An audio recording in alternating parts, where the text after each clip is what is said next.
सुबह से मेरा देवर मेरे कमरे के आसपास चक्कर लगा रहा था। मैंने उसे 2 बार पूछा क्या बात है। कहने लगा भाभी बात तो कोई नहीं है, लेकिन मेरे दिल में अजीब सी बेचैनी हो रही है। उसकी बात सुनकर मैं भी परेशान हो गई, क्योंकि उसकी उम्र सिर्फ 22 साल थी और वो जब भी मुझसे बात करता एक ही गिला शिकवा करता कि भाभी मेरे दिल में बहुत बेचैनी हो रही है। और आज भी ऐसा ही हो रहा था। सुबह से वो मेरे आगे पीछे फिर रहा था, कभी कहे कि चाय बनाकर दे दे तो कभी कोई चीज मांगे। मुझे लगा कि शायद उसकी तबीयत खराब है, लेकिन फिर शाम के 4 बजे मैंने देखा वो हमारे किचन में ही मौजूद मेज के पास खड़ी कुर्सी पर बैठा था और मुझे ऐसी नजर से देख रहा था कि मैं डर ही गई। मुझे उसकी नजरों को देखकर खौफ आने लगा। मैंने उसे नजरअंदाज कर दिया। मुझे नजरअंदाज करता देखकर झट से बोला, क्या हुआ भाभी, आपको मैं कोई लुच्चा लफंगा लगता हूँ? मैं ऐसा तो बिल्कुल भी नहीं हूँ। मैं आपको मोहब्बत की नजर से देखता हूँ। बस मैं उसकी बात सुनकर मजीद परेशान हो गई थी। देवर को मोहब्बत की नहीं बल्कि इज्जत की नजर से अपनी भाभी को देखना चाहिए। मेरी ये बात सुनकर वो अजीब से अंदाज में बैठ गया और बुझ सा गया। भाभी आपको मेरी नीयत पर शक है, मैं ऐसा नहीं हूँ। आप मुझे अपनी माँ जैसी लगती हैं और माँ से मोहब्बत भी की जा सकती है और उसकी इज्जत तो खामखा होती है, इसमें आपको कहने की जरूरत नहीं है। अच्छा ठीक है, तुम ज्यादा बातें ना बनाओ। मैंने हाथ खड़ा करके उसे जाने का इशारा किया। कहने लगा, भाभी आप सोच लो, अगर मैं चला गया तो वापस नहीं आऊंगा। क्या मतलब तुम वापस नहीं आओगे? जहाँ कहाँ रहे हो?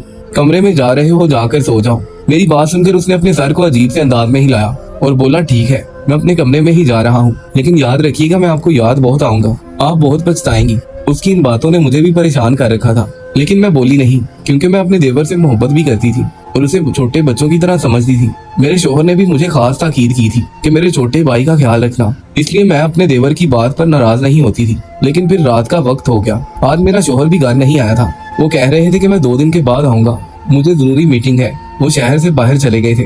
रात के 10 बजे मुझे घर में अजीब सा डर लगने लगा, क्योंकि घर में सन्नाटा छाया हुआ था और कहीं इक्का दुक्का आवाज भी नहीं आ रही थी।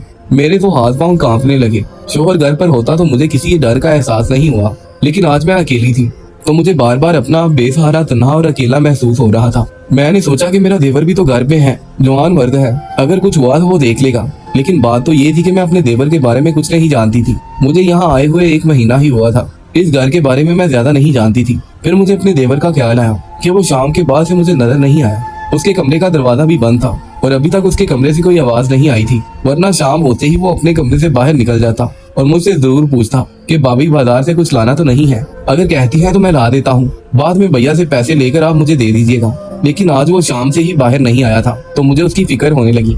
मैंने जाकर उसके कमरे के पास देखा तो अंदर से किसी किस्म की रोशनी या आवाज नहीं आ रही थी। मेरा दिल बैठने लगा कि एक तो घर अंधेरा और अकेला, ऊपर से मेरे देवर की तरफ से बेखबरी। मुझे लगता था कि जैसे मैं किसी अंधे कुएं में खड़ी हूँ और मेरे आसपास किसी किस्म की रोशनी नहीं है। मैं बार बार कमरे के दरवाजे पर दस्तक देने लगी, मगर अंदर से दस्तक का कोई जवाब नहीं आया। तो मेरे हाथ पांव ठंडे पड़ने लगे। कहीं ऐसा तो नहीं कि मेरा देवर उस कमरे से चला गया हो और यहाँ पर कोई और बैठा हो, कोई बाहर से आकर यहाँ बैठ गया हो। मैं क्या करूंगी? ऐसा हुआ तो ये ख्याल दिल में आते ही मैं डर से कांपने लगी थी। मेरा जहन माउफ होने लगा। लेकिन फिर ऐसा कैसे हो सकता था, जबकि कमरे का दरवाजा अंदर से बंद था और इस कमरे की कोई खिड़की भी नहीं थी। मैंने जल्दी से जाकर ड्रॉर से बहुत सी चाबियां देखी। उनमें से एक चाबी मुझे उस दरवाजे की भी मिल गई। मैंने जैसे ही कमरे का ताला खोला तो मारे डर के मेरे माथे से पसीना बह रहा था, लेकिन मैंने हिम्मत की, दरवाजे को मुकम्मल तरीके से खोला। मैंने देखा मेरे सामने जो मंजर था मैं कभी भुला नहीं पाऊंगी। ऐसा मंजर मैंने जिंदगी भर नहीं देखा था। आज भी वो मंजर याद करती हूँ तो मेरे रोंगटे खड़े हो जाते हैं। मेरे सामने मेरा देवर औंधे मुंह अपने बिस्तर पर पड़ा हुआ था। उसे देखकर मेरी जान निकल गई। उसके मुंह से झाग छूट रही थी, आंखें लाल हो रही थी। मैं जल्दी से भागकर उसके पास गई, उसे धक्का देकर सीधा किया। उसकी आंखों से आंसू बह रहे थे। मैं ये हालत देखकर परेशान थी। क्या हुआ है समी, तुम्हारी ये हालत किसने की? भाभी मेरा आखिरी वक्त आन पहुंचा है, उसने लड़खड़ाती हुई आवाज में कहा। मैं मजीद डर गई थी। क्यों, क्या हुआ है तुम्हें? तुम्हारी ये हालत अचानक कैसे हुई? भाभी मैं नहीं जानता, बस मैंने आपसे कहा था कि मेरा इस दुनिया में कोई नहीं है, मैं बहुत जल्द यहाँ से रुखसत हो जाऊंगा। तो देख लो वो वक्त आन पहुंचा है। अब मेरी एक वसीयत है, अगर आपने वो नहीं सुनी तो मेरी रूह हमेशा तड़पती रहेगी। मैं कभी आपको माफ नहीं करूंगा। देवर की ये बात सुनकर मेरा दिल तो अचानक जोर से धड़कने लगा।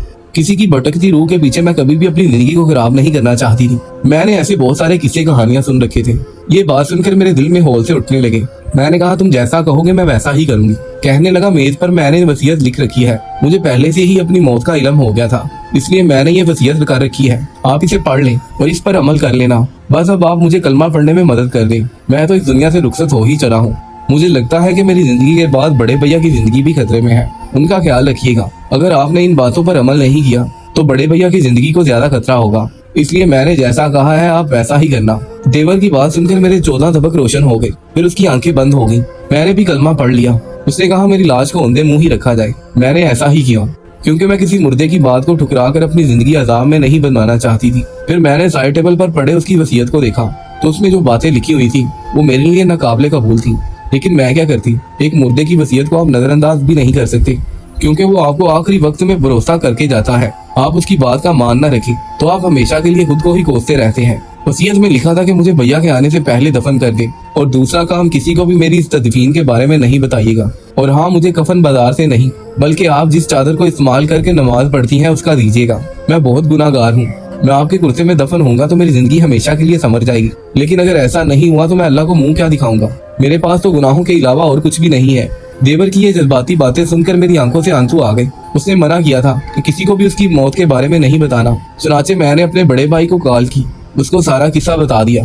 मेरा बड़ा भाई भी सादा ही था। उसने कहा कि जैसा वसीयत में लिखा हुआ है तुम वैसा ही करना। ऐसा ना हो कि तुम कोई बात करो और फिर वो तुम्हारे हक में सही ना हो। अगर तुम्हारे साथ कोई ऐसा वैसा मामला हो गया तो हम कहाँ जाएंगे। तुम्हें पता तो है कि छोटी मदीहा पर भी एक बार जिन्नात का कब्जा हो गया था। कितनी मुश्किल से छुड़ाया था हमने। बड़े भाई की बातों ने मेरे हौसले गिरा दिए थे। मैंने बड़े भैया को बुलाया और कहा कि आप ही मेरे देवर को गुस्ल दे दें। नमाज जनाजा पढ़ाने के लिए हम कुछ ऐसा बंदोबस्त करेंगे कि किसी को भी मेरे देवर के बारे में शक नहीं होगा। लेकिन मेरे भाई ने अजीब बात कही। बोले कि मैं कुछ दोस्तों को बुलाकर नमाज जनाजा पढ़ा दूंगा, लेकिन जनाजे का ऐलान भी नहीं करना, क्योंकि तुम्हारे देवर ने तो मना कर रखा है। इन सारी बातों से उसने मना किया हुआ है, तो तुम्हें भी रुक जाना चाहिए। ऐसा ना हो कि उसकी रूह बाद में तुम्हें तंग करे।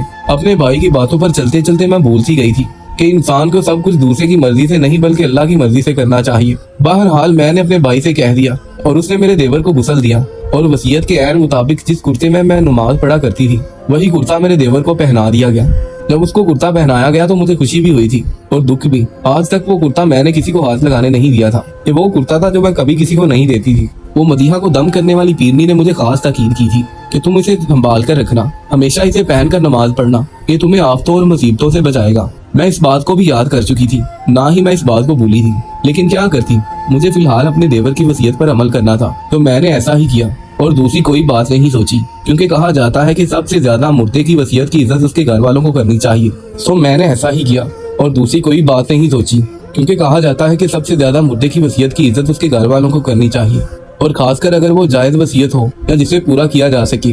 तो मैंने भी अपना कुर्ता अपने देवर को दे दिया। मैं अपने देवर के लिए बहुत ज्यादा दुआगो भी थी। मेरी आंखों में आंसू भी थे कि वो इतनी कम उम्री में इस दुनिया से चला गया, जबकि उसकी उम्र दुनिया देखने और हंसने खेलने की थी। लेकिन अल्लाह की मर्जी के हम सब बेबस हो जाते हैं। देवर की वफात के बाद दूसरी फिक्र मुझे शोहर का सामना करने की थी कि मैं अपने शोहर को क्या जवाब दूंगी। क्या उन्हें ये कहूंगी कि उनका छोटा भाई इस दुनिया से चला गया है और मैंने उन्हें बताया भी नहीं, क्योंकि उसकी ये वसीयत थी। मैं बहुत ज्यादा परेशान और कश्मकश का शिकार थी। रात हुई, घर के दरवाजे पर दस्तक हुई। मैंने दरवाजा खोला और सामने मेरा शोहर खड़ा था। मैंने उनको बताना ही नहीं चाहती थी, पर उनको देखकर मैं जज्बाती हो गई और रोते रोते उनके सीने से जा लगी। मेरी बातें सुनकर वो भी परेशान हो गए। बोले ये क्या बात है। मैंने कहा आपका छोटा भाई इस दुनिया में नहीं रहा। ये सुनते ही जैसे मेरे शोहर को करंट लगा। उन्होंने एक झटके से मुझे पीछे किया और मुझे झंझोड़ कर बोले, ये तुम कैसी बातें कर रही हो और कैसी बकवास कर रही हो। ऐसा कभी नहीं हो सकता। मेरे भाई की उम्र ही क्या है, खुदा उसे लंबी जिंदगी दे। तुम्हें सोच समझ कर बात करनी चाहिए। मैंने अपने शोहर की आंखों में देखा, वहाँ पर शक और खौफ दोनों ही थे। मैंने कहा बाखुदा मैं झूठ नहीं बोल रही, ऐसा हो चुका है। तुमने मुझे बताया क्यों नहीं, क्या हुआ मेरे भाई को। वो भागते हुए अपने भाई के कमरे की तरफ गए, लेकिन मैंने कहा कि आपके भाई को तो हम दफन कर चुके हैं, ये क्या बकवास कर रही हो। मेरा शोहर मुझे फिर से झंझोड़ने लगा। यकीन नहीं आता तो ये वसीयत पढ़ ले। मैंने अपनी मुट्ठी में दबी कागज की वो टुकड़ी सामने की जो कि वसीयत के तौर पर मेरे देवर ने छोड़ी हुई थी। ये पढ़कर मेरे शोहर की आंखों से आंसू आने लगे। मुझे यकीन नहीं आ रहा कि उसे अचानक क्या हो सकता है। क्या तुमने वाकई मेरे भाई को मिट्टी तले दफन किया है। जी मैंने दफना दिया। मेरे ही भाई के कुछ दोस्त आए थे।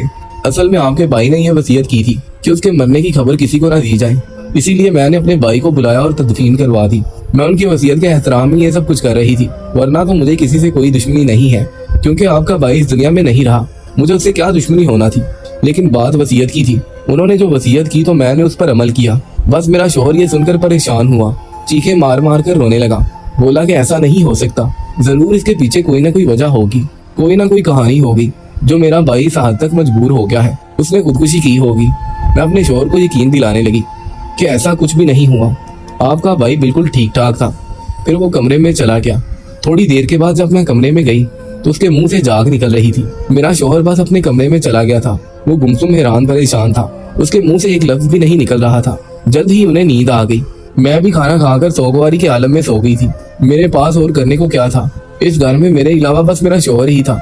हम दो लोग थे। एक दूसरे से जितनी भी बातें कर लेते बाद में दीवारें ही देखने को मिलती थी। खैर से मैंने और कोई बात नहीं की और मैं भी सो गई। रात के तकरीबन 2 बजे होंगे जब मुझे लगा कि किसी ने मेरे कंधे से चादर खिसकाई है। ये खौफ मेरे जहन में कब का बैठा हुआ था, लेकिन आज ऐसा हकीकत में हो रहा था। मैंने बहुत देर से खुद को डांटने की कोशिश की थी, लेकिन बार बार मेरे कंधे से कोई चादर चिपका देता था। मुझे लगा कि शायद मेरा शौहर ऐसा कर रहा है, लेकिन वो तो बेगम सो रहे थे। मेरे तो जैसे रीढ़ की हड्डी में सर्दी की एक लहर दौड़ गई थी। मैं परेशान थी कि ऐसा कैसे हो सकता है, जबकि घर में कोई और भी नहीं था। क्या मेरे देवर की रूह मेरे पीछे भटक रही है? अगर ऐसा है भी तो क्यों है, जबकि मैंने अपने देवर की हर बात मानी है, उसकी वसीयत भी मुकम्मल पूरी की है। फिर कहीं वो इस बात से नाराज तो नहीं है कि मैंने उसके भाई को उसकी मौत के बारे में बता दिया है। मैं ना भी बताती तो कैसे हो पाता। ये सब कुछ आखिर उसके भाई को तो बताना ही था। मैं दिल में इत्मीनान रखे हुए थी, लेकिन फिर मेरी आंखों में ऐसी नींद छाई कि मुझे कुछ होश ना रहा। जब मेरी आंख खुली तो मैंने देखा सुबह हो चुकी थी और तकरीबन 8 बज रहे थे। मैं अभी तक सो रही थी। मेरा शौहर उठकर ऑफिस की तैयारी कर रहा था। वो पहले से भी ज्यादा नॉर्मल लग रहा था। मैं अपने शौहर को देखकर हैरान थी। उनकी आंखों में मेरे लिए नफरत सी थी। आपको क्या हुआ है? मैंने डरते डरते उनसे पूछा। मुझे क्या होना है? तुम जैसी बीवी हो तो हो ही क्या सकता है। उन्होंने बड़े तंजिया लहजे में कहा तो मुझे बड़ी अजीब बात लगी। मुझे आप मेरी अम्मी के घर छोड़ दें। हाँ, अब यहाँ तुम्हारा ख्याल रखने वाला है ही कौन। चलो तुम्हें तुम्हारी माँ के घर छोड़ देता हूँ। शौहर की बातों में तंज और ताने सुनकर मैं हैरान हो गई थी। कल तो उन्हें अपने भाई के मरने का दुख था और आज वो सारी बातें बुलाकर मुझे ताने दे रहे थे। आखिर कोई तो बात थी जिसने उन्हें इस कदर बदल दिया था। मेरी समझ में नहीं आ रहा था, लेकिन फिलहाल मैं इन बातों पर गौर करने की बजाय अम्मा के घर जाना चाहती थी। तो मैं अपनी अम्मी के घर चली गई। जैसे ही मैं अपनी अम्मी के घर पहुंची तो मैंने देखा दरवाजे पर ही अम्मा हैरानों परेशान खड़ी मुझे ऐसे देख रही थी जैसे मैं कोई और ही मखलूक हूँ। आ गई मेरी बेटी, जल्दी आओ। उन्होंने मुझे हाथ से पकड़ा और दूसरे कमरे में ले जाकर बंद कर दिया। अपनी अम्मा की ये हरकत देखकर मैं परेशान हो गई थी। अम्मा, ये क्या कर रही हो कि मैं ससुराल से आई हूँ। आपका रवैया मेरे साथ तो ऐसा है जैसे मैं अदालत से फांसी की सजा सुनकर आई हूँ। मेरे साथ ऐसा ना रवैया रखे। मेरी बात सुनकर अम्मा ने मुझे खामोश रहने का इशारा किया और बोली, बेटी इस वक्त तुम्हारा खामोश रहना बहुत जरूरी है। अगर तुम बोली तो अच्छा नहीं होगा। जैसा मैं कहती हूँ वैसा ही करना। मैं उनकी बात सुनकर और ज्यादा परेशान और फिक्रमंद हो गई। अच्छा, मैं तुम्हें कुछ गुड़ वगैरह ला कर देती हूँ, और वो कुर्ता जो तुम अपने देवर को दे चुकी हो अब उसकी जगह भरना बहुत जरूरी है। अगर तुमने ऐसा नहीं किया तो तुम पर कोई जादू का असर हो सकता है। अम्मा की बातें सुनकर मैं हक्का बक्का रह गई थी। अम्मा, जादू कहाँ से आ गया? कौन करेगा मुझ पर जादू, जबकि कोई मुझे जानता ही नहीं। चुप कर पगली, तुझे कुछ नहीं पता। तू बहुत बोली है। तुझे दुनिया के बारे में जब कुछ समझ आएगी तब दुनिया तुझसे आगे निकल चुकी होगी और तेरा अच्छा खासा नुकसान हो जाएगा। अम्मा की डरावनी बातें सुनकर मैं हैरान हो गई थी। इसके बाद हमारे घर में एक लामा साहब आए। लामा साहब ने मुझे एक ऐसा कुर्ता दिया जिसे पहनकर मुझे सोने के लिए कहा गया था, लेकिन कुर्ता पहनते ही मुझे सख्त बेचैनी होने लगी। लगने लगा जैसे मैं कभी बहुत बेचैनी या फिर घुटन वाले माहौल में बंद हूँ। मैंने उस कुर्ते को उतारने के लिए अपने हाथ ही बढ़ाए ही थे कि अम्मा ने मुझे साफ मना कर दिया, बोलनी कि ऐसा करने का सोचना भी मत। तुम्हें ये कुर्ता दिलाने के लिए मैंने क्या कुछ नहीं किया। इसके बाद जो हुआ उसने मेरी आंखें ही खोल दी, बल्कि मेरे हमेशा के लिए जहन को भी खोल कर रख दिया। मैं रात के 2 बजे अपने घर से निकली। मुझे लगा जैसे कोई अनजानी ताकत है जो मुझे किसी तरफ खींच रही है। चलते चलते मैं कब्रिस्तान में दाखिल हो गई। कब्रिस्तान में छोटी सी झोंपड़ी थी जिसका दरवाजा खोला तो सामने का मंजर मुझे हैरान करने के लिए काफी था, क्योंकि वहां पर कोई और नहीं बल्कि मेरा वही देवर बैठा हुआ था जो अपने मरने का नाटक कर चुका था, सिर्फ इसलिए कि वो मेरा इस्तेमाल शुदा कुर्ता हासिल कर सके। लेकिन ये बात मेरे शौहर मेरी अम्मा को अच्छे से मालूम थी। ये बात अम्मा ने मेरे शौहर को बता दी और शौहर के साथ ही साथ मुझे अपने देवर के ड्रामे का भी इल्म हो चुका था। मेरे भाई ने जाकर मेरी अम्मी को सब कुछ बता दिया। अम्मा भी समझ गई कि वो ऐसा ही कर रहा होगा। मैं तो ऐसा सोच भी नहीं सकती थी, लेकिन मेरी अम्मी ने बताया कि ये सब कुछ मेरे देवर के बारे में जानते थे, और जानते इसलिए थे क्योंकि वो काफी अरसे से मेरा रिश्ता मांग रहा था। लेकिन उसकी हरकतें ऐसी नहीं थी कि अम्मा लोग उसे रिश्ता दे देते। मेरे देवर की हरकतें बिल्कुल भी ठीक नहीं थी। किसी शरीफ लड़के वाली होती तो शायद अम्मी उसे मेरा रिश्ता दे देती, लेकिन उसकी हरकतें ऐसी ना थी। तो बजाय खुद को सुधारने के वो मुझ पर जादू करने चला था, जिसका अंजाम खुद ही भुगतना पड़ा और अपने भाई के घर से भी हमेशा के लिए घर बदर होना पड़ा, क्योंकि उसके भाई यानी मेरे शौहर को भी अपने छोटे भाई की सारी हकीकत मालूम हो चुकी थी। उस दिन कब्रिस्तान में मेरे पीछे पीछे मेरी अम्मा ना आती, इस हकीकत के पीछे ना पड़ती, तो शायद वो जादू अपना असर दिखा देता। मैं अपने शौहर से लड़ने झगड़ने लगती। लेकिन सलाम है मेरी अम्मा को, जिन्हें वक्त पर मेरी हालत देखकर पता चल गया कि मुझ पर किसी जादू का असर है। खुदा मेरी माँ को हमेशा सलामत और कायम दायम रखे।